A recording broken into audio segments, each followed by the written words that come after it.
सीतः पदकमलं श्रीवीरं वैष्णवांश्च श्रीरूपं साग्रजातां सहगणा रघुनाथं तं सजीवं साद्वैतं सावधूतं परिजनासहितं कृष्णचैतन्यदेवं श्रीराधा कृष्णपदां सहगणा ललिताश्रीशाखान्वितंश्च हे कृष्ण करुणा सिन्धु दीनबन्धु जगत्पते गोपेश गोपिकान्त राधाकान्त नमोऽस्तुते तप्तकाञ्चन गौराङ्गी राधे वृन्दावनेश्वरि वृषभानुसुते प्रणमामि हरिप्रिये वंशकल्पतरुभ्यश्च कृपासिन्धुभ्येव च पतितानां पावनेभ्यो वैष्णवेभ्यो नमो नमः। जय श्री कृष्ण चैतन्य प्रभु नित्यानंद श्री अद्वैत गदाधर श्रीवासादि गौरभक्तवृंद हरे Krishna Krishna Krishna Hare Hare Hare Ram Ram Ram Hare Hare Hare Krishna. Very happy and grateful to be amidst all of you all here today. And I'm going to be speaking today on a very interesting subject of the Ramayana. And I'm going to be speaking on a small section of the Ramayana, which is probably a section that you would have never heard in your life. And it's a section that is very, very less discussed, probably never discussed in the, from the Ramayana. And it's a very beautiful section. So I thought it's a great meditation, and especially in today's times of crisis, I thought this section is very relevant and very pertinent for our understanding. So just to give you a little background of this section of the Ramayana, the story of the Ramayana is so far is that Ram, Lakshman, and Sita have been in the forest for many years now, and Sita is kidnapped by Ravan. Ram Lakshmana searched for Mother Sita. They traveled all the way from Panchavati to Kishkinda. And in Kishkinda, they have met Sugriv. And to help Sugriv, Ram killed Vali. And now Sugriv is the king of Kishkinda. So when this happens, when Sugriv is installed as the king of Kishkinda, exactly at that point, the rainy season just is about to begin. So typically, the time when this happens is exactly what it is now, around the time of Rama Navami, just maybe after that. So usually June is when the monsoons begin. So somewhere in May, Vali got killed, and then Ram tells Sugriv that because the rainy season is about to begin, we cannot start an expedition now. So let us, because it will cause a lot of inconvenience to the Vanaras, and also it's very difficult to travel during the rainy season. So he said, let's wait for the rainy season to get over, and then we'll commence the journey, the search. And then, for 4 months, the Ram is waiting for the rains to get over. 4 months Ram spends on a mountain named the Malyavanta Parvat. Even today, if you go to this place known as Hampi, in Karnataka, in India, there is a huge mountain, a beautiful mountain, which is known as Malyavanta Parvat. On that mountain, you will find a beautiful temple of Lord Ram. And there is the only temple in the world, probably, where Ram is sitting. Usually, most temples, Ram is standing with a bow in his hand. This is the only temple where Ram doesn't have a bow in his hand. And he's in a sitting posture, he's in a lotus posture. And in his hands are, instead of a bow and arrow, in his hands is a japamala, bead bag. Now, if you're wondering that, whether Ram chanted or no, this is the proof that Ram also chanted mala. But what was he chanting? So he spent 4 months chanting the names of Mother Sita in that cave. So we are going to be discussing this section of the Ramayana where Ram is spending the 4 months in the cave with Lakshman. And interestingly, The 4 months that Ram spent in the cave, the only thing that he did was chanted the names of Mother Sita and looked at the rainy season outside. Now, in the Bhagavad Gita, there is a very beautiful uh, verse where Krishna speaks about a concept that many times we as devotees don't really think about. He speaks about the austerities of the mind. And in the austerity of the mind, he speaks about two very important things that I would like to emphasize on for this session. The first thing Krishna speaks about is the quality of the mind. One of the qualities he says is maunam. Maunam means silence. So one of the austerities of the mind is to keep quiet. You know how much noise is going on in our mind and how much noise is going on all around us. Constantly chattering, constantly speaking. Somehow people are so used to their voice that they can't handle silence anymore. So if there is silence also, you're chatting on the phone. That's also a type of noise practically. So maunam means silence.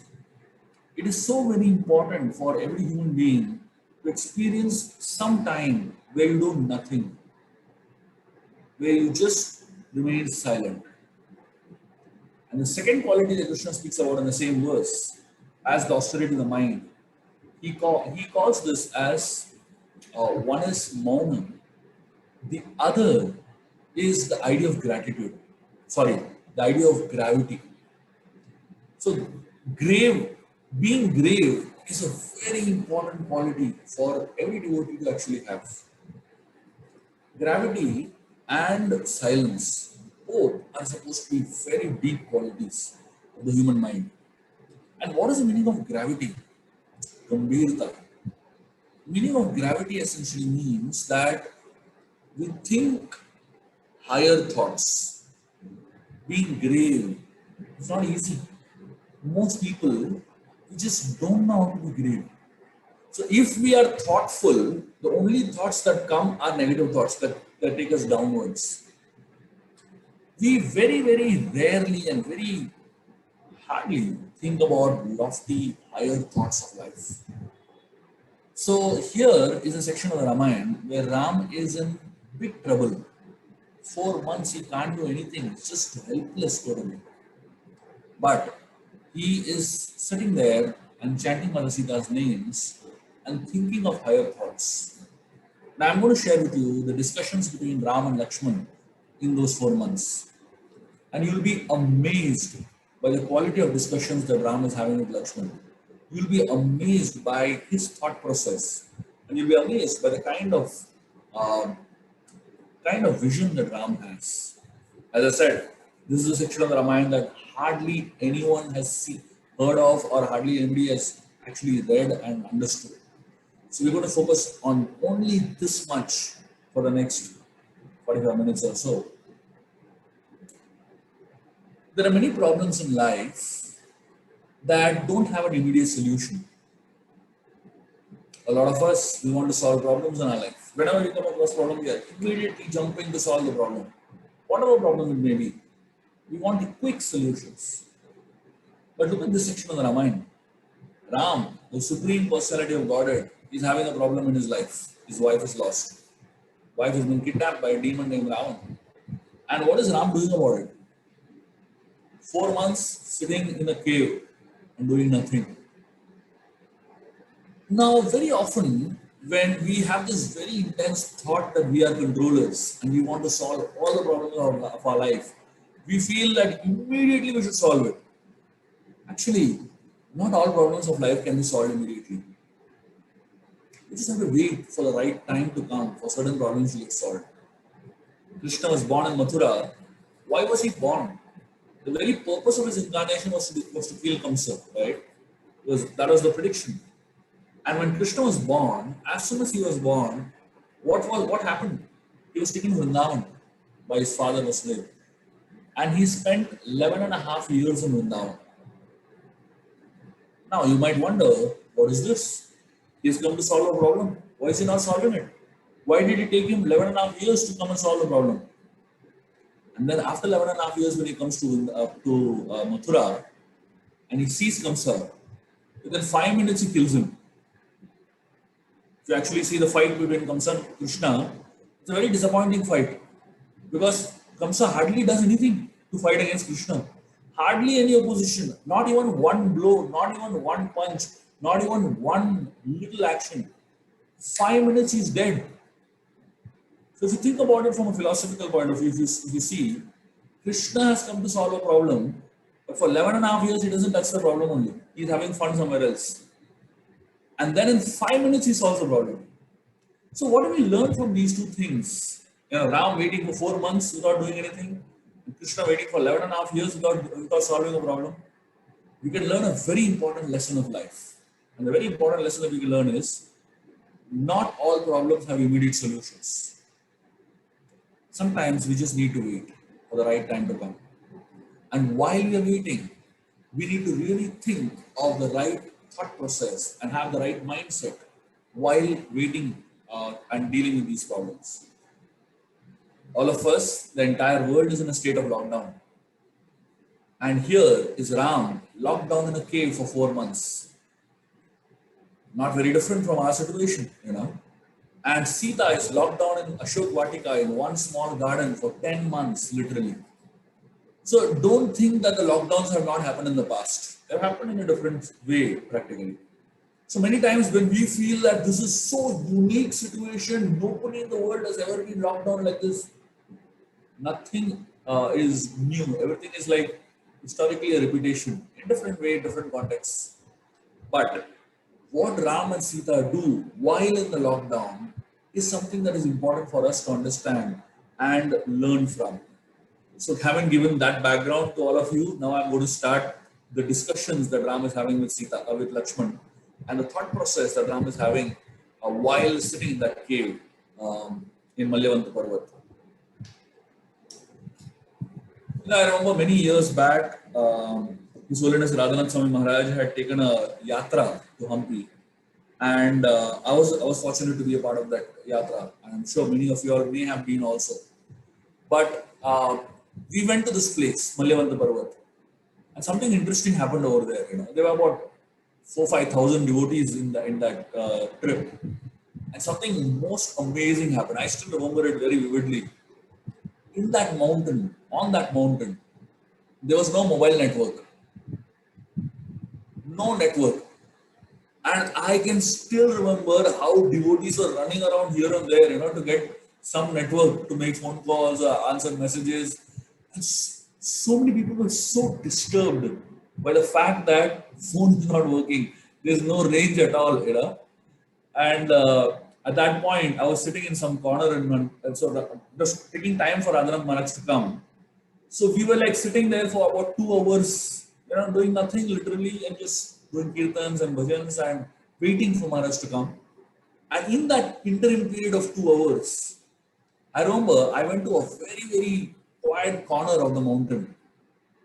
I was sitting there and just meditating on this thought.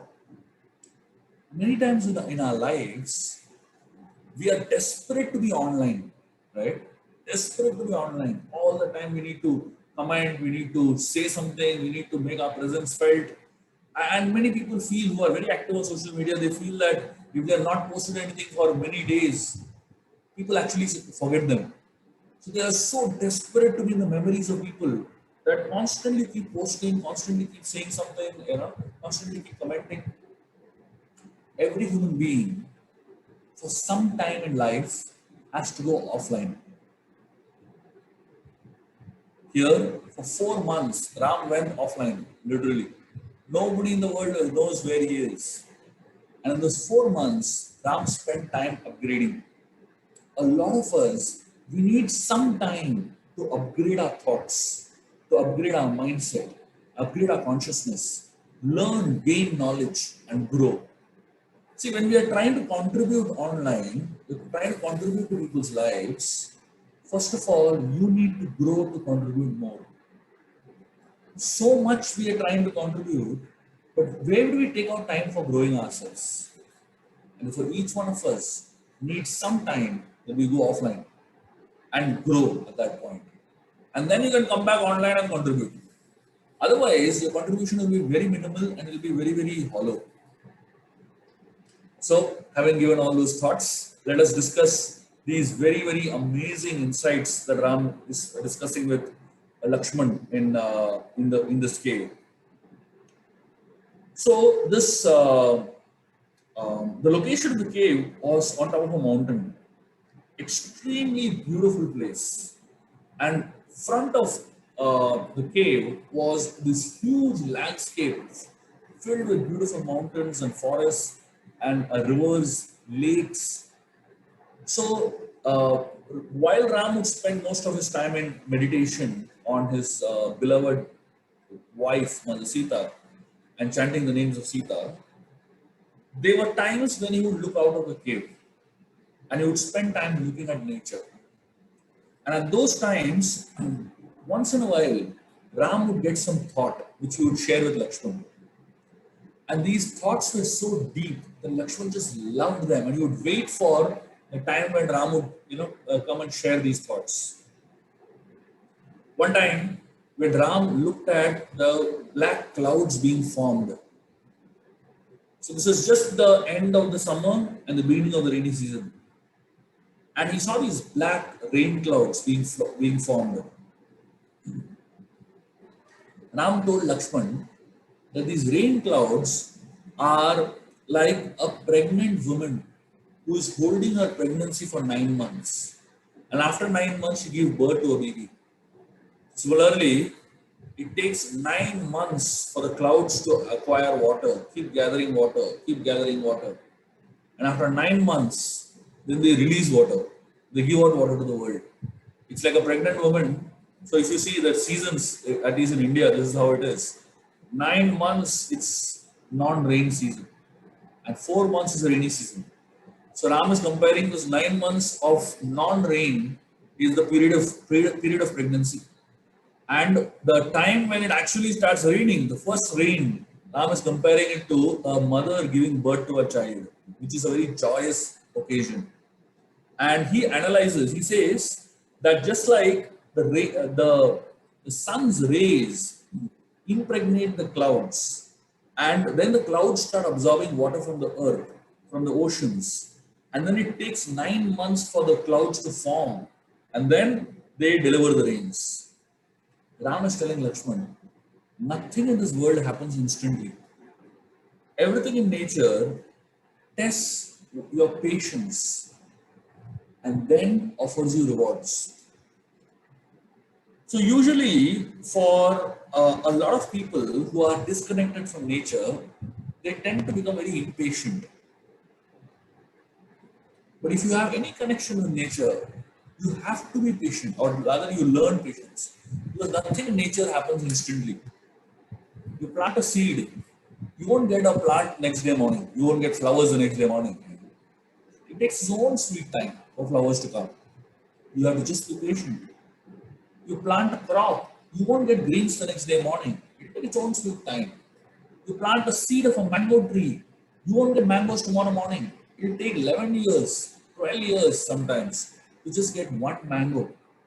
A lot of people plant these huge trees, but they don't get to eat the fruits in their lifetime. The next generation gets to eat the fruits. In the world of 4G and 5G, if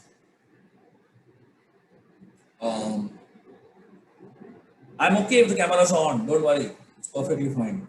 In fact, it's good to have the cameras on, at least I can see devotees. Otherwise, I only see names basically. So it's perfectly fine if I can see a few devotees. So in today's world of 4G and 5G and so many such high-speed internets, it is important to actually learn to develop a little bit of patience. There were times where the internet would be so slow. It would take 5 minutes for one page to get uploaded. If you remember those days, basically. Now, we don't even have the patience to wait for that 5 minutes because we're just so impatient today. We want quick results. But actually, in nature, results don't come so quickly. It takes its own sweet time. So, Ram is telling Lakshman about that. So then, Ram when he sees the rainwater fall on the ground, I don't know how many of you have experienced Indian summers. Right now, we are in the middle of the biggest Indian summer. This is at 6 o'clock and 6:30 in the morning here in India, and it's already 31 degrees centigrade. So you can imagine how hot it gets as the day progresses. So there are places where it gets to 40, 45 degrees temperature. It's intense. And as the summer increases, the heat in the ground increases. And the ground becomes so hot at some point that it's practically generating heat waves. From the ground, waves are coming out, very hot waves. So Ram, when he sees the first raindrops fall on the summer soil, summer grounds, Ram, he's comparing that the unbearably scorching summer heat, when water falls on it, instantly when the first water hits the ground, it relieves the agony of the heat of the ground. So Ram is saying Sita must be burning in separation, just like the ground is burning in separation from the cooling rains. So similarly, Sita must be going through such intense heat of separation, and she must be burning in that heat. And for her, what is the only relief from this heat? Ram is saying her tears. Her tears, which are in the form of the rainfall, when it touches the soil, it gives some relief, basically. So, like that, Ram is remembering.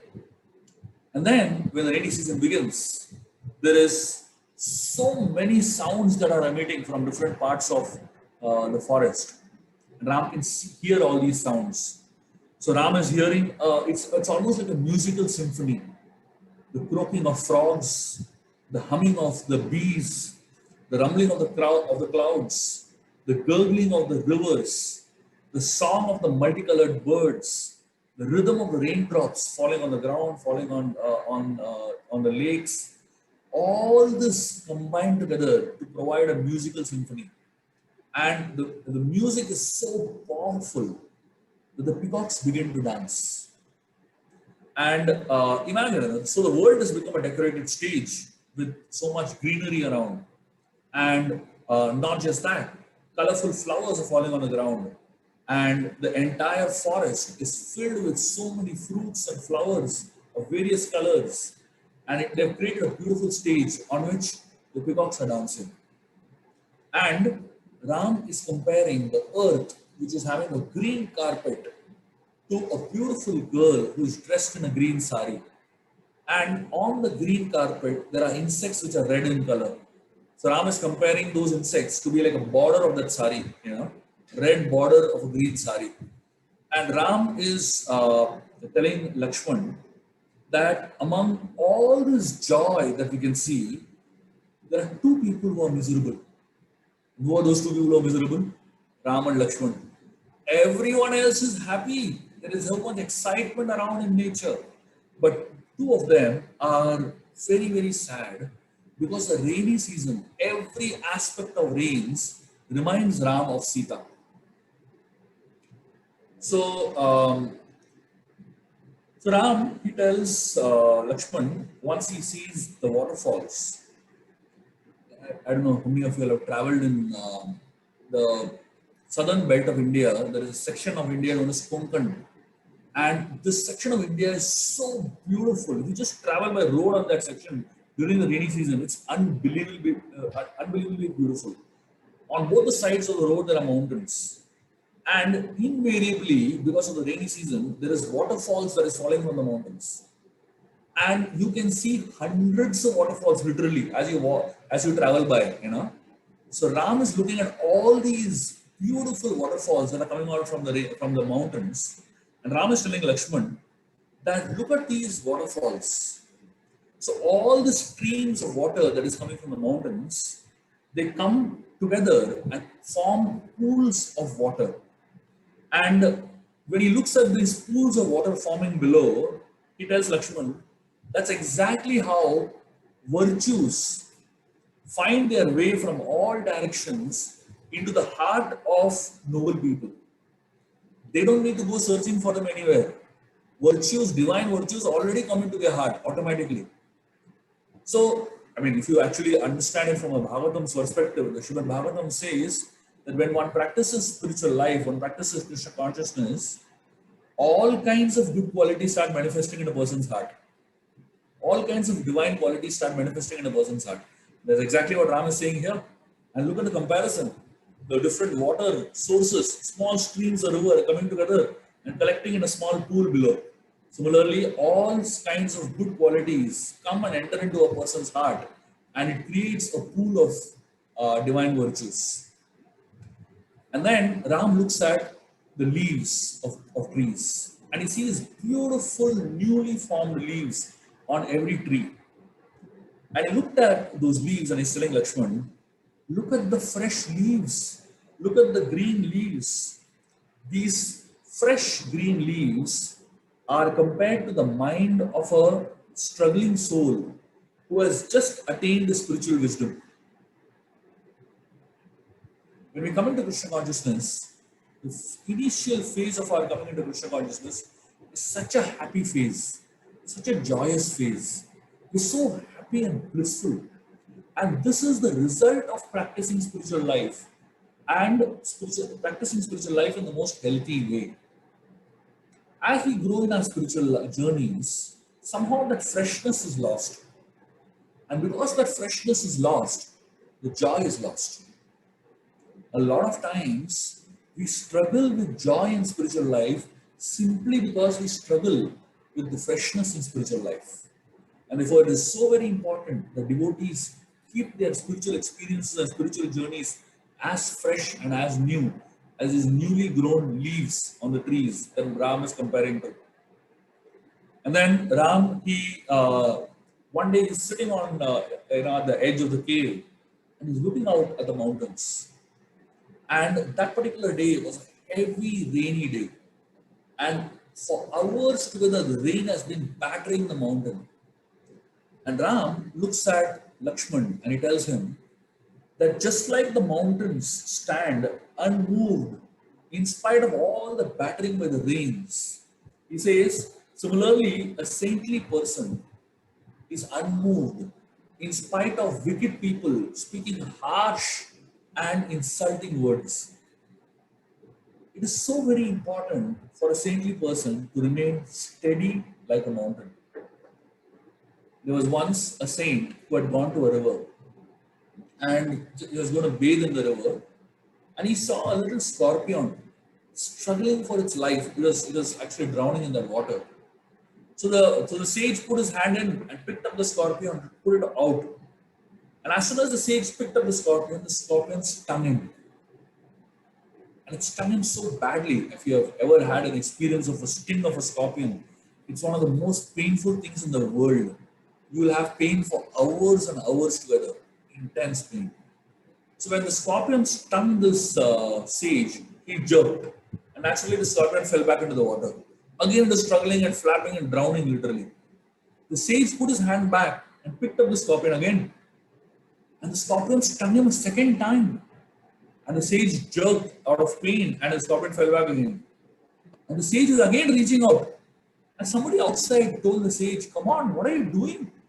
This scorpion is so ungrateful, it is stinging you every time. Why are you wasting your time picking it up? The sage told this man, he said, if the scorpion is true to his nature, why should I not be true to my nature? The nature of a scorpion is to sting, and the nature of a sage is to forgive. And therefore, Ram is comparing the mountain to be like great sages. And no matter how much battering is happening, no matter how much negativity is coming on him, the sage remains unaffected, and he remains completely, unmoved.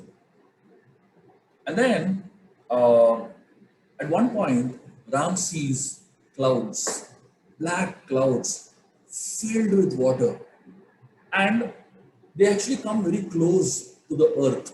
And they're coming very low. I don't know if you have ever seen when the clouds become very heavy, they actually start coming closer to the earth.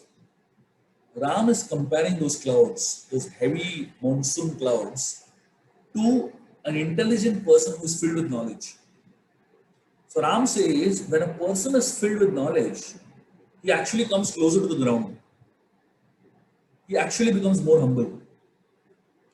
Those who don't have so much knowledge, they are like floating clouds, like very high in the air. They think they are great. But the moment they're filled with knowledge, actually knowledge grounds you. Knowledge keeps you sober. It actually grounds you. It makes you humble. So Ram is comparing, intelligent people to be like that. One particular night, something very strange happens in that cave, and something amazing happens. And you can just imagine the graphic experience of Ram and Lakshman. One night, hundreds of fireflies come rushing into the cave. Hundreds of little fireflies. If you have ever seen fireflies, you will be able to visualize this also. The fireflies are little tiny insects and they glow. There's a kind of radiance and glow on them. Beautiful glow. So Ram is, when he sees these hundreds of fireflies, Ram is comparing these fireflies to a band of hypocrites. And he says these hypocrites, they emit light, but they don't emit light to decrease darkness, but to announce that they have come, announce their presence. So Ram is saying hypocrites are people who, what is the meaning of emitting light? Emitting light is actually trying to do something good for the world, right? Emitting light is like showing the world something positive. But a lot of people in this world, they try to do good, not so much for the benefit of society, but to show that I'm great. A lot of people in this world are like these fireflies, Ram says. They're hypocrites. They're not trying to do something good for the world, but they're only trying to show people that I am doing something good. So look at the thought. Look at the thought process of Lord Ram. It's just so amazing that he's looking at the fireflies and he's thinking about people who are hypocrites and the way they behave in society. So for each passing day, Ram actually feels a lot of separation from his wife, from Sita. One day, when he was sitting on the cave, he sees repeated flash of lightning. And these flashes of lightning would light up the entire sky for a few seconds. And tears begin to roll down Ram's eyes. And Ram tells his brother, Lakshman, that these flashes of lightning, they're trying to brighten up everything. But they disappear the next moment. And Ram says, these flashes of lightning remind me of people who show a lot of affection for one moment and they disappear the next moment. They're like friends who are there with you for some time, and when you need them the most, they disappear from your life. So now the rainy season has just got over, and there's no sign of Sugriv at all. Sugriv is just enjoying himself in the Kishkinda. And the interesting thing here is that in the cave where Ram and Lakshmana are staying, there is a lot of silence, absolute silence. And the only noise is that of Ram chanting the names of Sita and of the rains outside. So when the rain is intense outside, they can't hear anything. But sometimes the rain stops. And as soon as the rain stops, they can hear music from Kishkinda, from the kingdom.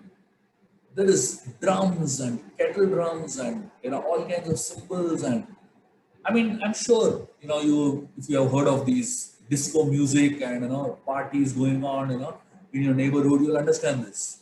It's very disturbing sometimes when you want some peace, and there is somebody who's very insensitively having a party. So here Ram and Lakshman are struggling with their thoughts, struggling with separation from Sita, and they're going through a lot of pain. And over there in Kishkinda, every day non-stop parties going on. 4 months are over, and the party is just not stopping. Einstein spoke about this theory of relativity, and the theory of relativity very much is applicable even today. The theory of relativity says that time is very relative in nature. When you're enjoying yourself, time passes very quickly. But when you're suffering, time doesn't pass at all, So for 4 months, the 4 months of the rainy season passed instantly for Sugriv. He didn't even understand 4 months got over. But for Ram and Lakshman, the 4 months, every second has been like a yuga. It's just not passing. For all of us also. You're sitting in a movie or something like that, 1 hour, 2 hours just passes like that. But you sit in a lecture, time doesn't seem to be passing at all. Everything is relative, right? So here we find in the Ramayana, Ram Lakshman are suffering so much, and here Sugriv is enjoying himself. So Ram is looking at these lightning flashes and he's reminded of Sugriv. And Ram is telling Lakshman, looks like friends in this world are also like this lightning. They come, they promise you that they will light up the world for you, and then they disappear in the next instant. So when the 4 months of the rainy season get over, and then Sugriv is just not coming, Ram tells Lakshman, I think it's time to go and remind Sugriv of his promise, of his commitment. See, gratitude is not natural for everybody. Some people are naturally grateful, and some people, rather most people, are naturally forgetful. It's not that they don't want to be grateful, they just forget to be grateful. And you remind them, and then they again become grateful. So Ram tells Lakshman, can you go and please remind Sugriv of his promise? And you scare him a little bit. So Lakshman is from the digital world. In the digital world, people only understand binary, either 0 or 1. Either he knows to love fully or he knows to destroy. So he asks Ram, can I go and kill him? Ram tells him, wait a minute, I didn't tell you to kill him. I only told you to scare him. So some people need to be explained what is the meaning of relationships and how relationships are formed. Everything is about balance, right? So Ram tells Lakshman how to scare Sugriv. Very interesting instruction. He tells Lakshman, go and scare him to such an extent that he comes running to me. But don't scare him so much that he runs away from me. In spiritual life, a little fear is needed. This is a healthy amount of fear. When you have a little bit of fear, that fear makes you run towards God. But if you create too much fear, people run away from God. And therefore, you should know what is the balance. Sometimes devotees speak such heavy philosophy, and their lectures are very scary sometimes, right? Talk about death all the time, talk about dukkhalayam all the time, talk about the pessimistic, negative nature of the world all the time. Yes, you need to scare people, but you don't scare them so much that they run away from God. I know so many people who just run away after hearing these lectures, and therefore you need to create a healthy amount of fear, that kind of fear that will help people run towards God, not away from God. So then Ram, Lakshman, of course, Lakshman goes and deals with Sugriv, and there's the whole different episode that happens. But in essence, I want to tell you something amazing as a conclusion of today's discussion. So while Ram, Lakshman are in this cave and going through this intense pain of separation, there is something different happening in Lanka, where Mother Sita is. So when Hanumanji is going towards Lanka, Lord Ram actually tells Hanuman about Sita. He gives him a ring and all that. But in essence, just to give you a context, Hanuman is thinking that why is Ram so bothered about one woman, that he is creating so much of trouble for millions of vanaras? Why millions of vanaras have to go and search for one girl? Is it so important? That's his thought. In the beginning, when when the whole discussion is going on, and millions of these vanaras are going in all directions. Hanumanji is a brahmachari. He doesn't understand what these relationships are all about. He doesn't understand how important these relationships are. So for him, Hanumanji has this doubt. Why is it really important that so many of us are taking so much trouble for one girl? And then, when Hanuman sees Mother Sita in Lanka for the first time, the moment he looks at her, his opinion changes completely. You know what he feels? He starts thinking, how was Ram able to survive for 10 months without her? Completely thought process changes. He's thinking, how did Ram survive without her for 10 months? So that's the kind of awe and reverence, and that's the kind of difference that just looking at Sita makes to Hanuman.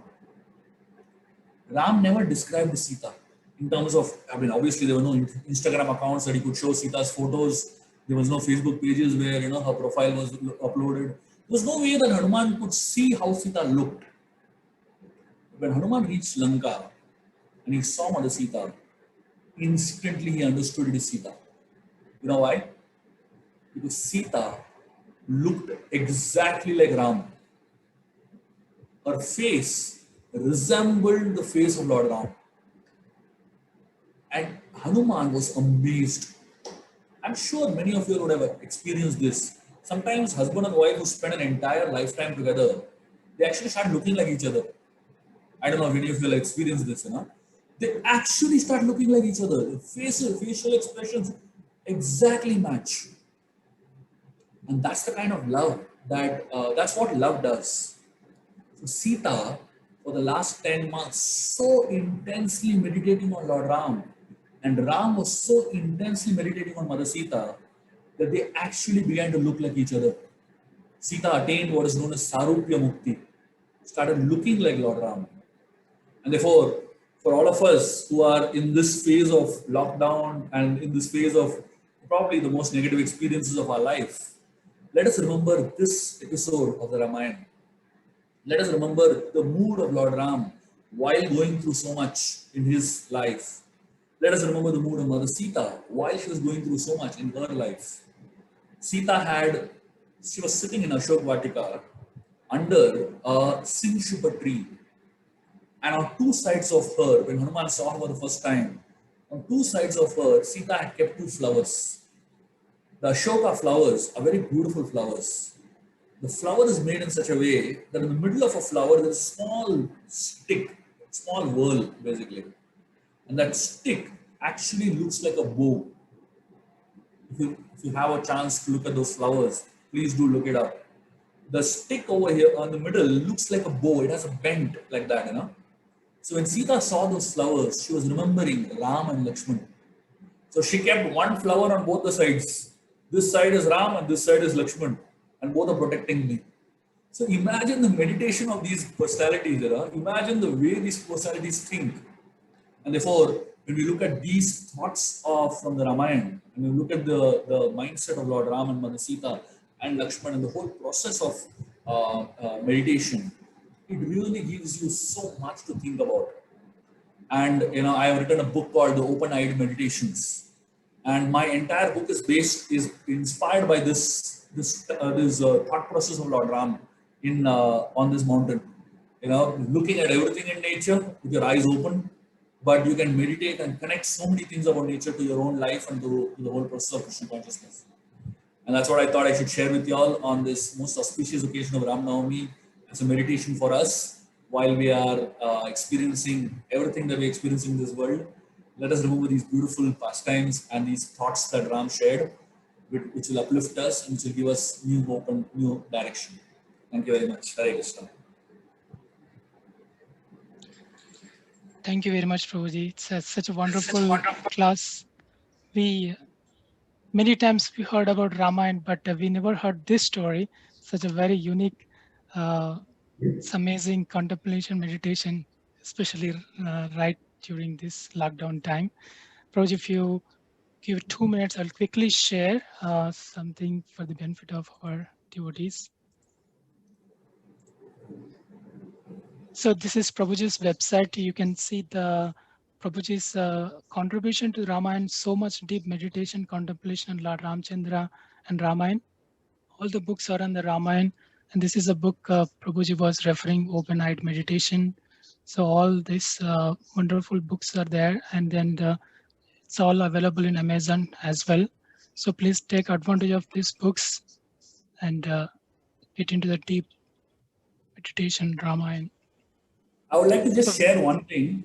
sure, If Prabhuji. Just one quick thing that over the last few years that I have been studying and writing on the Ramayana, I have also done something very important where I developed courses based on Ramayana and Mahabharata. which I'm teaching in some of the biggest business schools in India. So I'm teaching in a couple of IIMs, Indian Institute of Management. I'm teaching at NMIMS. I'm teaching in the Indian Chartered Accountants Association, their leadership training, where I've developed courses on leadership based on Ramayana and Mahabharata. And I teach in a lot of corporates. And these courses are receiving such phenomenal response.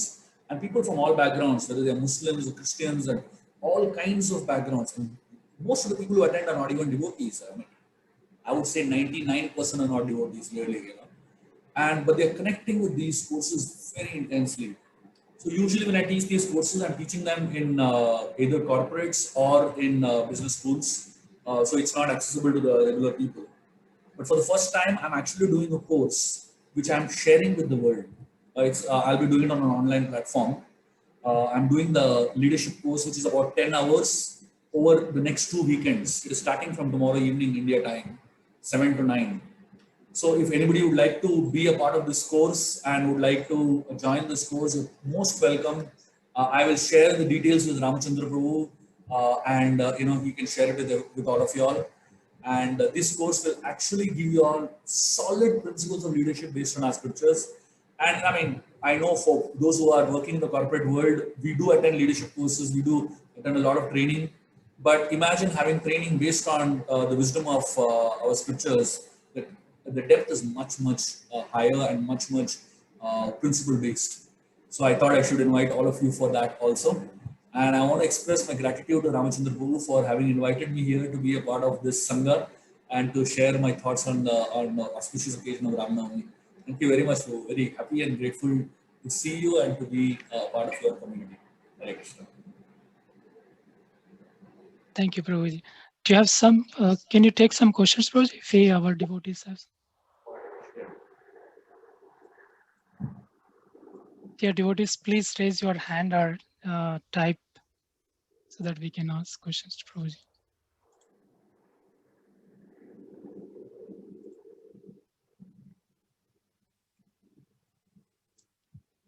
Yes, Prabhu.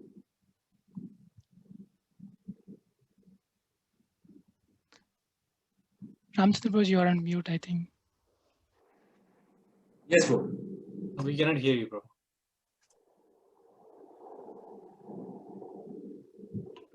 No.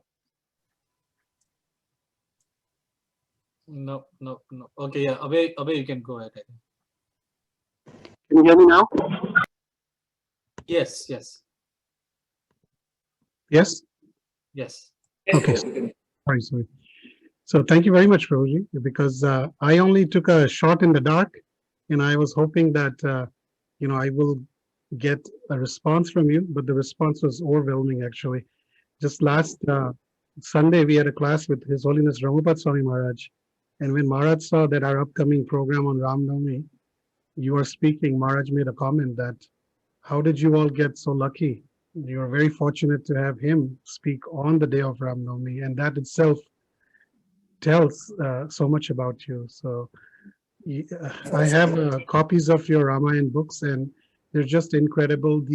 Uh, from the angles that you brought up certain pastimes, and you make us think from those angles, just like some of the examples you gave today. So I would highly recommend devotees to get copies of these books. These books are really assets for us, and the next generation of devotees are spending so much time and effort writing books.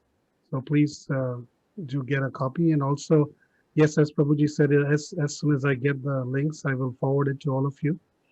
We all need leadership skills in various areas. So look forward to that as well.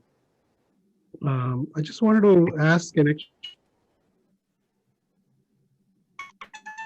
Prabhuji, you are on mute again. Voice suddenly lost. Yeah, we lost voice again.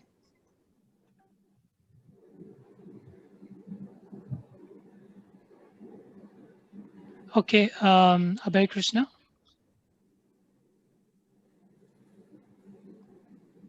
Abhay Krishna Prabhu, you can unmute and you can ask question to Prabhuji.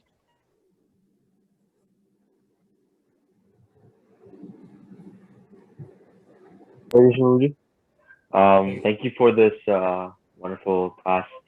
Roji, there was one aspect, one part you were mentioning about how new devotees who come into Krishna consciousness, they're like those fresh green leaves. And as you go through Krishna consciousness, as you, let's say, advance in spiritual life, that leafy texture or that richness is gone. So similarly, like we don't experience that joy and happiness while we're in Krishna consciousness. So, Prabhu, so can you just please expand on that? Like, how can one person try, even no matter how advanced a devotee may be, that person can just maintain that joy and that simplicity and that eagerness to learn more. So, can you just please expand on that, Prabhuji? Thank you for the question.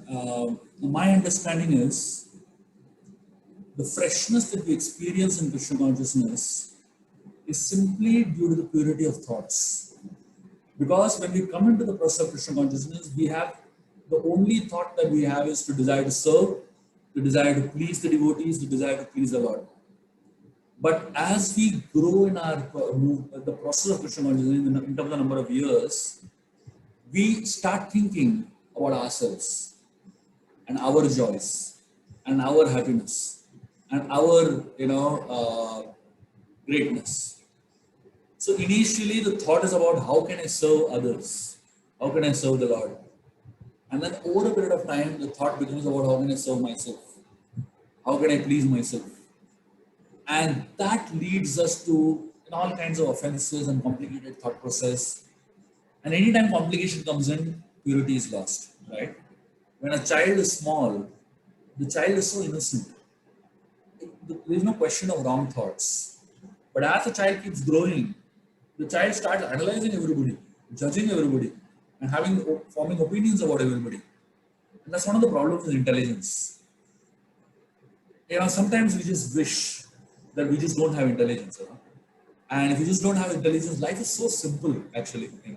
And life is so uncomplicated. So sometimes when you are too intelligent, you actually make the biggest of offenses, right? And therefore, it's great to have our spiritual lives in the beginning, where, if you can just have that original mood of spiritual consciousness, which is very inoffensive and which is very pure, which is very innocent, basically. And I feel it is possible to retain that mood, provided we see every single day as an opportunity for us to reaffirm our desire to please the devotees and please the Lord, and keep aside our own desire to please ourselves, basically. And that childlike innocence is so very important. Prabhupada spoke about it all the time, the childlike innocence. And I feel that's where we devotees, we have to really, really struggle to maintain that innocence. And especially if you're intelligent, you have to struggle even more.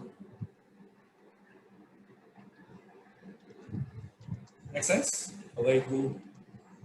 Thank you so much, Prabhuji. That was a wonderful analogy that you just made. So thank you so much, Prabhuji. Hare Krishna. Thanks, Abhay.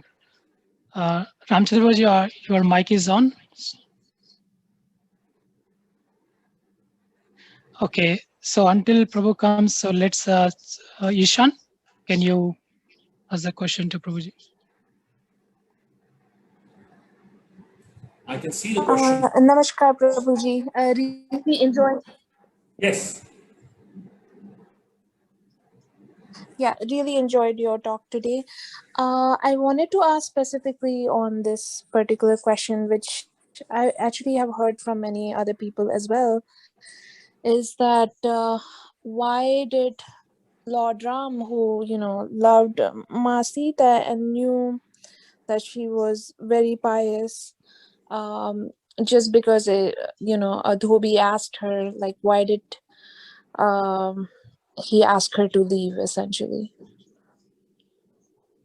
So there are at least 11 to 12 reasons how to understand this. I will need one whole lecture to give you a full elaborate answer on this, but I can give you some thoughts that will make you think. A lot of times in life, we go through moral dilemmas. Moral dilemmas are situations where you don't know what is right and what is wrong. You're very confused and nobody can answer the question for you. Just to give you an example, I often give this example. Suppose there is a young boy, a young man who has just got married and he's come to US for a job. And he's in a very bad financial situation. The marriage is very new. And somehow he's got this job, which is a good break for him. And he's looking forward to settle his loans and settle down in his married life. And as soon as he reaches, in a week's time, he gets a call from India that his mother is in the last stage, dying. And he has to come back immediately. And here, his boss tells him, if you leave, then don't come back. We don't need you. Now, in such a situation, what should he do? Should he go? Should he stay? You don't have to answer. The answer is that whatever he does, somebody will criticize him for it. If he leaves, people will say, what is this? His wife is dependent on him. Now he's going to put her in difficulty and so much financial trouble. This is a responsibility. And if he doesn't leave, people will say, what kind of a son is he? He's not responsible for his mother, he's not grateful to his mother. The reality is, whatever that person does, somebody will criticize him for it. But the reality also is, we are not in his situation. We can sit in an AC room in a chair and make comments on what he should be doing. But if you are put in that situation, what you would do, again, somebody else can comment on it, right? Similarly, we may sit over here thousands of years later and comment on what Ram should have done. But we don't know what the situation is. We don't know what he was going through at that point in time. We don't know what the cultural context is and what the seriousness of that matter is. So sitting now, many thousands of years later, in our own situation and commenting about somebody else's decision, that too about someone who has so much love for her, I don't think it's right. That is the first thought. Second thought is this. Leaders, no matter what they do, they get criticized for it. I'm going to tell you about two leaders in today's time. These are actual real leaders. There is one leader, political leader I'm talking about, who has, for the sake of the country, sacrificed his family. Completely given up his family, given up his wife, given up his mother, given up all connection with family, and fully dedicating himself for the sake of the country. And there's another leader who has 6 wives, and each wife has a palace, massive palace of her own. Today, he is known as the most corrupt politician in the earth. And he's taking fantastic care of his family. But, using the public money to take care of his family. Now, tell me, which leader is good? Is a leader who sacrifices his family for the sake of the country good? Or is a leader who sacrifices the country for the sake of the family good? You know what? Whatever it is, the leader will get criticized. If he sacrifices his family for the sake of the country, people will say what kind of irresponsible guy he is. And if he sacrifices his country for the sake of his family, they will say what kind of a stupid fellow he is. So the problem with leadership is that with leadership, criticism is involved. Leadership means responsibility, responsibility means sacrifice, and sacrifice means tears. When a leader is crying, the followers are happy. When the followers are crying, leader is happy. You decide what you want to be. Do you want a leader who cries for the sake of the followers' happiness? Or do you want a leader who is very happy, but the followers are crying like anything? That's my second thought. And the third thought is, you look at it from Sita's point of view. So study divorce cases today, study hundreds of divorce cases. You will always find one theme common. Whenever a husband and wife go through a divorce, whoever the child is with, they become very negative towards the other person. The child is with the mother. The mother puts so much of negativity about the father to the child. When the child is the father. The father puts so much of negativity in the child's mind about the mother. That's how divorces are. Very, very painful realities. But look at Sita. Sita was not just a wife, but she was also a queen. And that is a very important role for her. So look at Sita, how she raised up Lava and Kush, her sons. they were the proponents of the Ramayana. Can you imagine? If they had any kind of hatred towards their father, they would have never been able to propagate Ramayana the way they did. I mean, imagine they were the ones who propagated. Those were times when there was no internet, and no Instagram, and no social media. They were going around village to village speaking the Ramayana so profusely. So if Sita had any hatred in her heart, wouldn't she have deposited that little bit of hatred in the heart of the children? She didn't. Obviously, that shows her greatness. But it also shows that she didn't think that it was wrong on Ram's part. Because she also knew that in a political situation, there are things that are beyond your control that you don't have control of. Of course, there are many, many other reasons. So if you like to know more reasons, we can someday we can discuss a lot of that. But these are just some thoughts that will give you insight that there is more to it than what we know of. I hope that helps, Ishanji. Yeah, thank you so much. Thank you. Roji, one question from the chat. Too much knowledge can make one proud. How do you maintain not to become proud? ISKCON has a good check and balance system. The way our society is created, that nobody can become proud beyond a certain level. That's on a funny note. But on a more realistic note, my understanding is whatever knowledge we have in our life, it's not about us. Whatever knowledge we gain in whatever context it is, we should really know that it's not our knowledge, it's the acharyas, it's the parampara, it's the great sages who have put so much effort in preserving this knowledge. And they have done it so selflessly. When you look at their selflessness, when you look at their detachment, when you look at their compassion, and when you look at the way they have lived their lives, we realize that, if anyone becomes proud of the knowledge that they have, it's only stupidity, it's only foolishness. And the way I look at it is that by the grace of the Lord, by the grace of great devotees of the Lord, some knowledge has been bestowed on us, and that knowledge has been bestowed on us so that we can use it in Krishna service. And Krishna always speaks about Nimitta Matra Bhava Savisachi. The Lord is so great, and the devotees are so great that what is not yours, it's the Lord's only. And when we share it to the world, we get some credit. It's not ours at all. It's not our knowledge. It's not our intelligence. It's not our understanding, but it's the understanding of the great souls. And we share it, we get some credit. So now by sharing it, getting some credit, we can't say that I am doing it. Right? So that thought process actually keeps us grounded and keeps us humble. Obviously, humility is a very, very far-fetched thing that we only can understand theoretically. But probably it will take us a few lifetimes to develop what real understanding of humility is. But as I said, ISKCON is a very, very powerful organization, and it's created in such a way that there are a lot of people who help us remain humble, directly, indirectly, and that's the fortune of being in the association of devotees. I hope that answers your question, Prabhuji. Thank you, Muthu.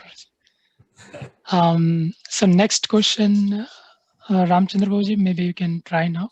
Okay. Is it working now? Yes. Yeah, absolutely. Right. I'm not sure where I got cut off last time, but I'll start with the question. So you've focused so much on Ramayana. I was just wondering, what was the starting point? Like, what was that interested you writing on Ramayana, not maybe Mahabharata or any other epics? I'm going to write Mahabharata now. In fact, I've signed up a contract with the publisher for writing a series on Mahabharata already. Of course, it's not going to be in the same style as Ramayana. This will be more analytical and not story-based, basically. But yeah, anyways. So the starting point of Ramayana is two reasons, basically. One is my grandmother. I was born in a Shiva Vaishnava Sampradaya, a family that was very deeply connected to Ramanuja. And my grandmother spent hours and hours and hours every night telling me stories from the Ramayana. I remember hearing from my grandmother Ramayana at least a few hundred times probably. I would love to hear the story of the Ramayana from her. So that was my seed.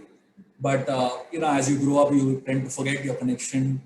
But at some point, when I joined the temple and I was part of our community, I heard Ramayana again from Govind Prabhu, if you know Govind Prabhu.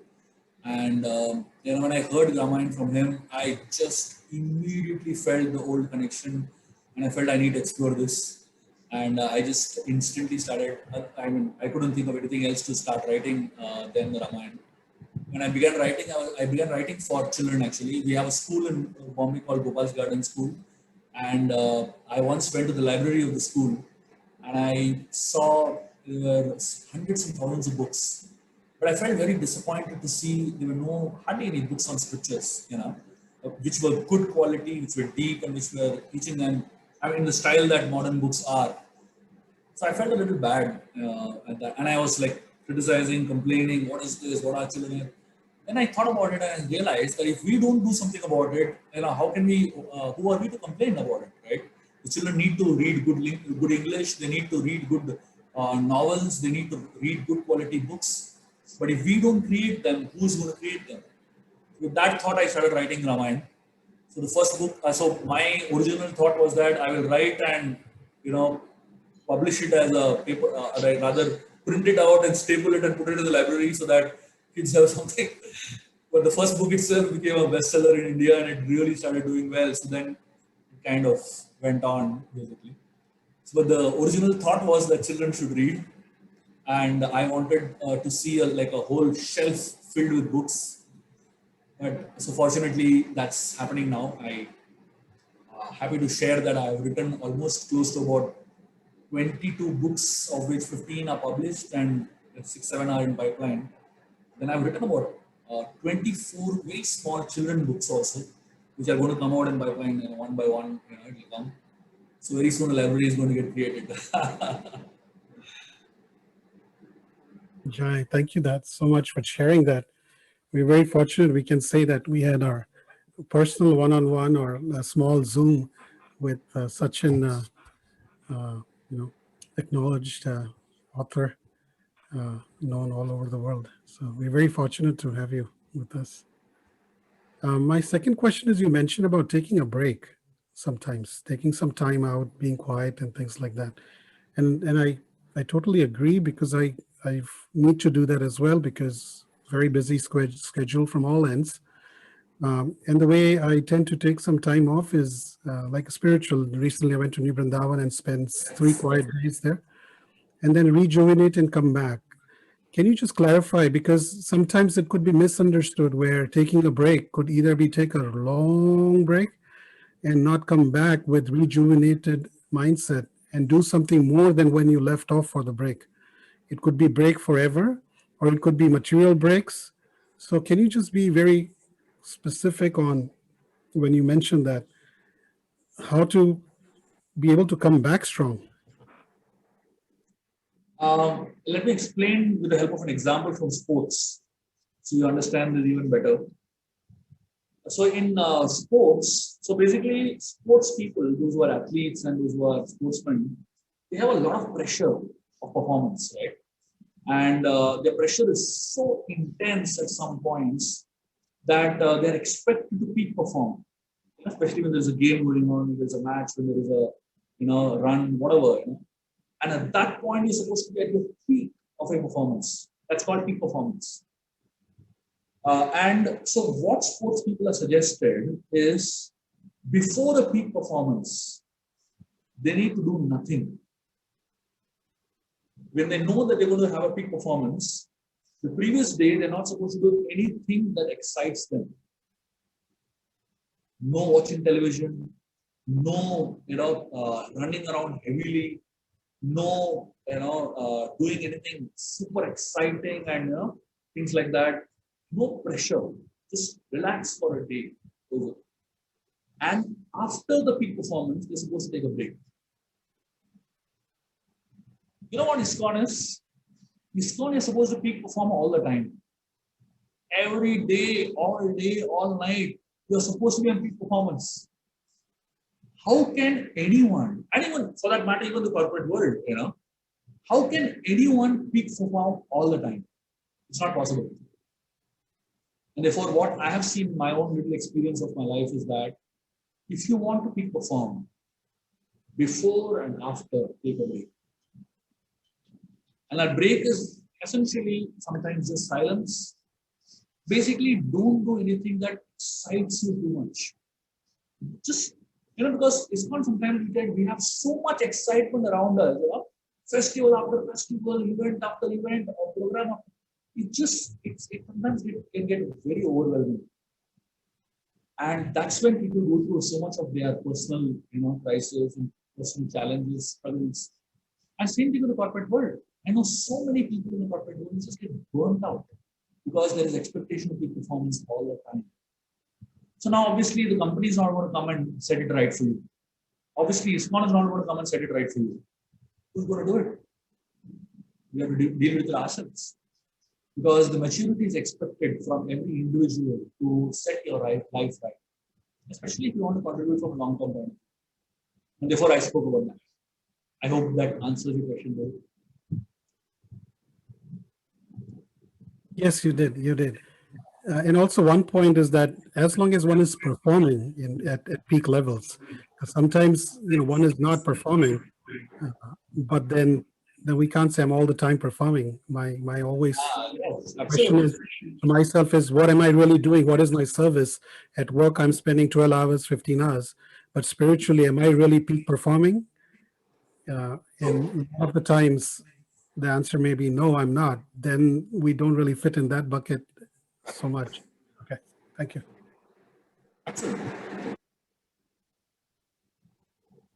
Thank you, Prabhu. Gopal Govind Prabhu. Hare Krishna. Hare Krishna Prabhu, thank you so much for beautiful class. Am I audible? Yes. Okay, so that was beautiful class, a different type of a flavor, the touch for the way you presented the analogy of what Lord Ram was thinking, feeling, and all that during the monsoon season. So at some point you also mentioned the leadership, that you are giving the leadership seminars, and you touched on that just now also. So I'm curious to know that some of these instances happening in Lord Ram's life, and there's a lot of them actually, incidences that how they are fitting well, like when you're presenting in the big corporates, and how they are taking the lessons on that to apply to the leadership skills. So maybe you can give one or two instances of examples. I'm just so curious to know. I can't wait for another session. I'll tell you something that happened yesterday. So yesterday I was invited to speak to one company, to a group of individuals in a company in South Africa. And this is like a typical corporate company, very, very intense corporate atmosphere. And no one was a devotee there. There was one guy, one devotee, Indian bodied basically. But the rest, everyone was either white bodied or black bodied, and were completely, no touch to the Vedic culture. And I spoke a concept known as a culture of leadership from the Ramayana. And I spoke straight from Ramayana. And at the end of the session, every single person attending that session, they said, we just can't believe what we heard. And every single person said, we just loved it and we want you to come and teach us more. So I didn't, compromise on any of our principles. I didn't compromise on any of what we are teaching, but at the same time, I taught leadership. I'll tell you one thing that I spoke to them, which probably might give you some idea. I spoke to them about when Dasharath wanted Ram to be the next king. Dasharath wanted to know from the citizens of Ayodhya, why do you want Ram to be the next king? He asked everybody, and everybody said, yes, we want him immediately. So Dasharath was very curious to know why you want Ram to be the next king. And the citizens of Ayodhya spoke about three things. Why they want Ram to be the next king. And obviously, I spoke this over a period of 45 minutes, but I'm telling you in essence in a few minutes now. So the three things that the citizens of Ayodhya spoke about, which they found in Ram, they said Ram is extremely talented. And they spoke about elaborately about the talent of Ram. Why this person can be the ideal king. But talent can only bring you to the bridge of success. To be able to cross the bridge of success, you need good attitude. And then the citizens of Ayodhya spoke about the attitude of Ram. And I tell you something that they spoke, it's just so amazing. One of the things they spoke about is Ram is such an amazing person. He comes to us and speaks to us first. Usually leaders, especially big leaders, they don't come and open conversations with you. They expect you to go and open conversations with them. Right? It can be in this ISKCON world also. I'm sure you must have experienced it. But Ram is so amazing that he comes and starts discussions first. He comes and initiates discussions. Citizens of Ayodhya said, this shows his good attitude. Another thing they said about his attitude, they said that when we go through difficulties in our lives, Ram comes to our family and he's crying more than our family members. And they said when we go through joyous occasions in our lives, Ram comes and he's happier than our family members. I spoke to them about how important it is to celebrate success of other people. How often as leaders, we don't take time to celebrate people's success. We are very much focused on celebrating our success, but how much time do we take to celebrate other people's success? And the third thing that the citizens of Ayodhya spoke about, so talent brings you to the bridge of success, good attitude helps you cross the bridge of success. But to retain success, you need a third thing, which is character. Then the citizens of Ayodhya spoke about the character of Lord Ram and so many examples. So now when Dashrath heard this, he said, now I'm convinced that, why you all, see what happens many times when we say that this person is a good leader or a good, administrator, whatever, we have a very emotional understanding of what leadership is. But here is a very grounded and practical understanding of what leadership is. So obviously, if you go through the Ramayana and all these verses, whatever I spoke to you, they were as verses in the Ramayana. But it's not put in the package in which I presented it just now. So what I realized is that the scriptures are very authentic and are very deep. But unfortunately, the packaging is not the best, right? So what we need to work on, we don't need to change the content. We only need to work on the packaging. The content is the deepest. You can't get anything better than that. Vyasdev in the Mahabharata says, if there is any knowledge in this world, it is there in the Mahabharata. And he says, if it is not in the Mahabharata, it is not there anywhere in the world. Imagine the confidence of Vyasdev.